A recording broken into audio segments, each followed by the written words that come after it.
سارا اپنا باہر نکالا نا تو باہر سے فائرنگ شروع ہوگی. پھر میں نے کہا مرنا تو ہے ہی ایک دن.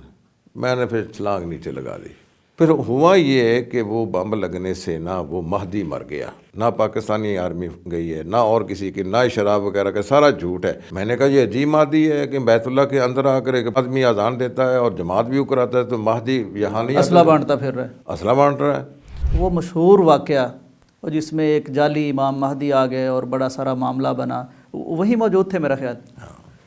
ابھی ایک کتاب چھپی ہے پاکستان میں، اس کتاب میں وہ واقعہ بیان کیا ہے. ایک فوجی ہیں پاکستانی، معلوم نہیں ان کے ذرائع کیا ہیں، ویسے ذرائع انہوں نے بتائے بھی نہیں، حوالے بھی نہیں دیے، لیکن کچھ باتیں انہوں نے کی ہیں کہ فرانسیسی کمانڈوز منگوائے گئے تھے، ان کے لیے شراب بھی آئی تھی اور ان کی اجازتیں دینی پڑی تھی، اور اس طرح کر کے یہ معاملہ اور مسئلہ حل ہوا تھا.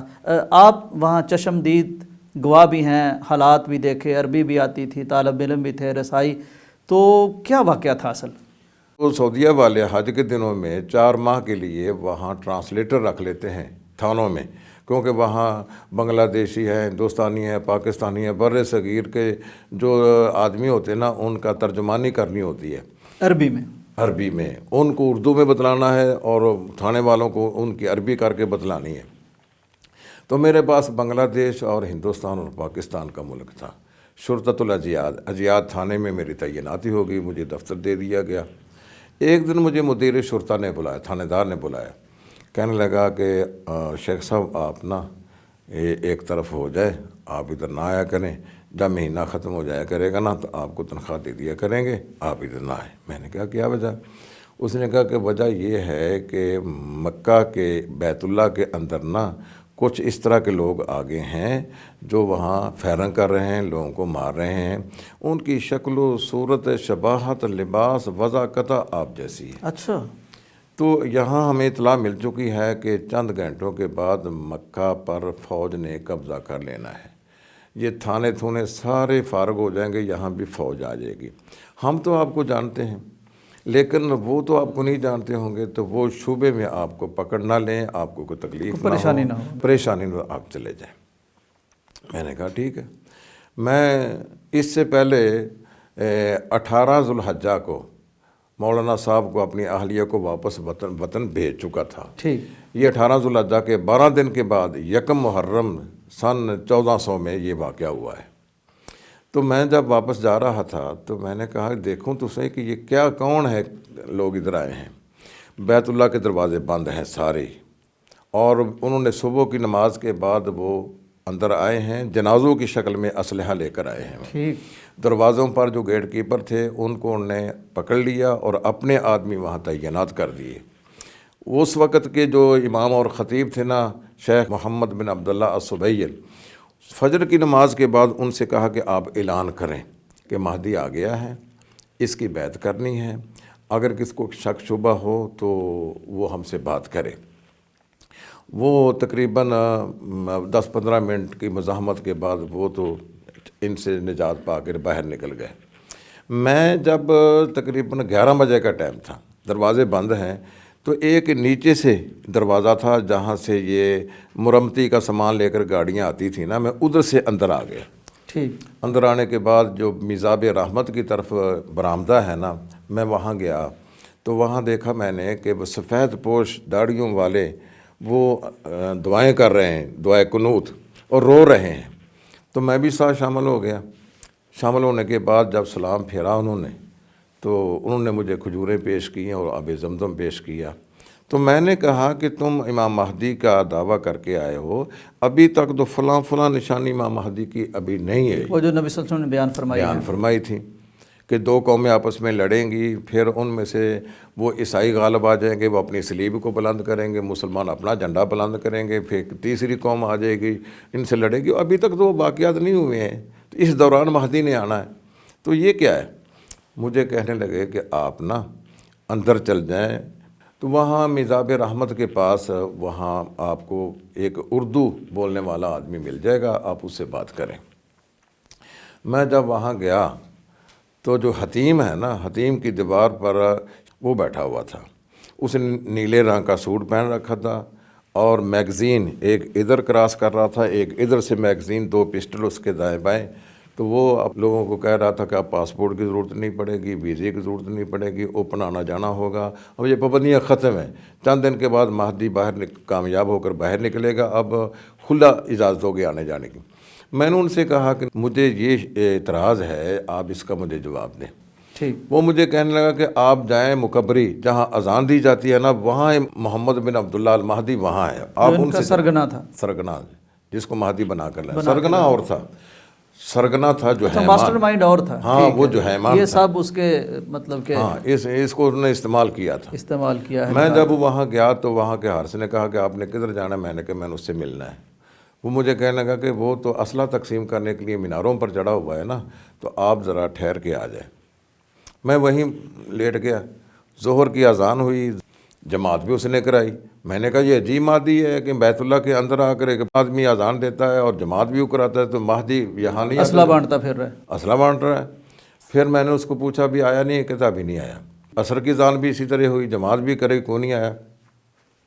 تو اس طرح وہ میں نے 3 نمازیں وہاں پڑھی ہیں، ظہر کی، عصر کی، مغرب کی، تو کوئی نہیں آیا۔ تو پھر میں نے کہا کہ اب بھوک لگی ہوئی ہے، باہر جائیں، روٹی راٹی کھا کے پھر آ جائیں گے اندر۔ میں جب باہر نکلنے کے لیے ادھر صفا مروہ کی طرف گیا نا، ایک ماسٹر رحمت اللہ جو ٹھینگ موڑ کا رہنے والا تھا، ان سے میری ملاقات ہوئی۔ تو میں نے کہا کہ آپ کیا پروگرام ہے آپ کا؟ کہنے ہم باہر چلیں، ہم دروازے کی طرف سے چلتے۔ میں نے کہا دروازے کے پاس سے نہیں جانا ہے، ہم کو اور رستہ تلاش کریں۔ یہ جو ایئر کولر ہوتے ہیں نا، ایک ایئر کولر مروہ کی سائڈ پر خراب ہوا تھا، اس کو نیچے رکھا تھا، اور اس کا جو اوپر کھڈا تھا نا وہ خالی تھا، خلا تھا۔ میں اس ایئر کولر پر چڑھ کر نا اس کھڈے کے اندر سے باہر چھلانگ لگانے کے لیے جب سارا اپنا باہر نکالا نا، تو باہر سے فائرنگ شروع ہو گئی۔ میں پھر واپس آ گیا، میں نے کہا کہ باہر تو فائرنگ ہو رہی ہے۔ پھر میں نے کہا مرنا تو ہے ہی ایک دن، میں نے پھر چھلانگ نیچے لگا دی۔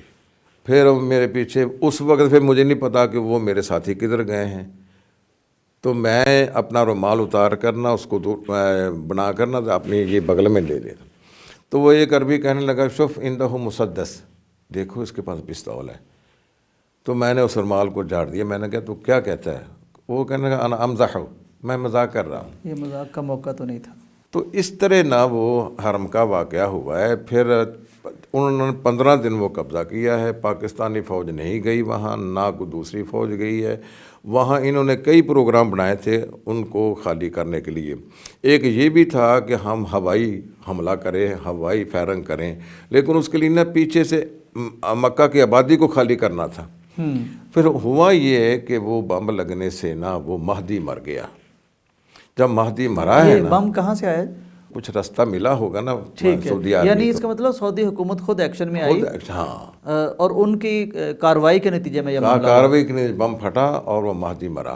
جب وہ مہدی مرا ہے نا تو پھر ان کے ساتھی سمجھ گیا کہ یہ مہدی نہیں تھا، جھوٹا تھا۔ اگر یہ ان پہ ہتھیار ڈال دیے، جو صحیح تندرست حالت میں اسلحے کے سمیت گرفتار ہوئے تھے وہ 52 آدمی، ان کو مختلف شہروں میں تقسیم کر دیا، 2 مکہ میں، 2 مدینہ میں، 2 طائف میں، 2 جدے میں، 2 اس طرح مختلف شہروں میں ان کے سر قلم کر دیے گئے تھے، اور باقیوں کے ساتھ انہوں نے جو برتاؤ کرنا تھا وہ کیا ہے۔ تو اس طرح کوئی دوسری فوج نہیں آئی ہے، نہ پاکستانی آرمی گئی ہے، نہ اور کسی کی، نہ شراب وغیرہ کا، سارا جھوٹ ہے۔ یہ میری اپنی آنکھوں دیکھا حال ہے کہ وہاں اللہ تعالیٰ نے ان کے عزائم کو ناکام کیا ہے۔ وہ جب مرا ہے تو اس وقت انہوں نے خود ہی ہتھیار پھینکے۔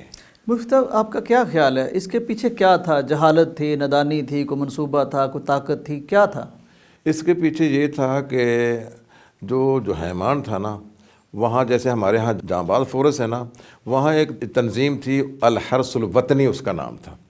حرس الوطنی کا وہ مدیر تھا۔ طبیعت کے اندر نا سختی سی اس میں، کچھ سختی اور ضد میں آ جانا، اور اسی طرح اپنی بات کو زبردستی منوانا، یعنی نارمل انسان نہیں تھا۔ ہاں، تو اس کو انہوں نے نا وہاں سے فارغ کر دیا تھا، اور اس کے تعلقات تو تھے نا، کچھ عرصہ گزارا تھا حرس الوطنی کے اندر۔ جتنا بھی اسلحہ استعمال ہوا ہے جو وہ حرس الوطنی کا استعمال ہوا ہے۔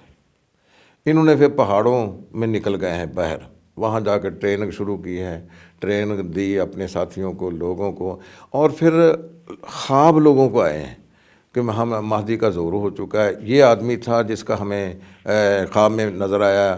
خوابوں کو پر بنیاد رکھ کر انہوں نے اس مہدی کو سامنے لا کر یہ کام کیا ہے. اور اس کے پیچھے وہ تھا جو حیمان، جو مدیر تھا حرس یعنی البطنی اس کا ذاتی مفاد تھا، ایک انتقام تھا اور انا تھا. اور پھر ان میں یہ سختی بھی تھی کہ وہ کہتے ہیں کہ یہ جو بے پردہ عورتیں ہیں یا جدے کے اندر فلمیں چل رہی ہیں یہ نہیں ہونی چاہیے، نوٹوں پر جو تصویریں چھپتی ہیں یہ نہیں ہونی چاہیے.